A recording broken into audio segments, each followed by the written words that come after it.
सिंधुदुर्गातून एक मोठी बातमी आपल्या समोर येत आहे. रत्नागिरी सिंधुदुर्गात रात्रीचं खेळत आले. उत्तर रात्री उदय सामंत नारायण राणेंची गुप्त भेट.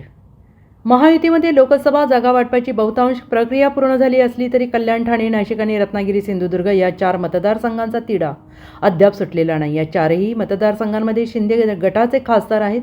मात्र आता या मतदारसंघांवर भाजपकडून दावा सांगितला जात असल्यानं वाद निर्माण झाला. यापैकी रत्नागिरी सिंधुदुर्ग लोकसभा मतदारसंघाचा मुद्दा सध्या चांगलाच गाजत आहे.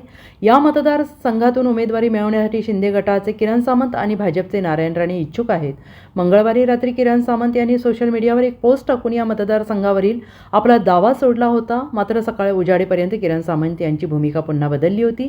त्यांनी रात्री टाकलेली सोशल मीडियावरील पोस्ट डिलीट केली होती. तसेच किरण सामंत यांचे बंधू उदय सामंत यांनीही आपण रत्नागिरी सिंधुदुर्ग मतदारसंघावरील दावा सोडला नसल्याचं स्पष्ट केलं.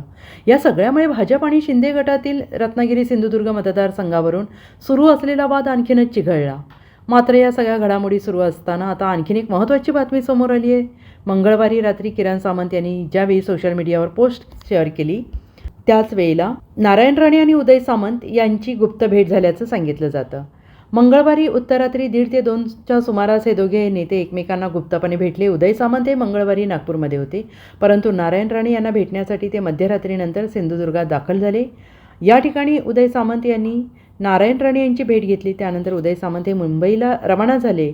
तसेच उदय सामंत यांनी मंगळवारी सिंधुदुर्गात झालेल्या महायुतीच्या बैठकीला दांडी मारली. पण आता नारायण राणे आणि उदय सामंत यांच्या भेटीवरून राजकीय वर्तुळात चर्चा रंगली आहे. या भेटीदरम्यान नेमकं काय घडलं याचा तपशील अद्याप समोर आलेला नाही. मात्र यावरून राजकीय वर्तुळात तर्कवितर्कांना उधाण आलंय. Bureau report, SBN Marathi, Sindhudurg.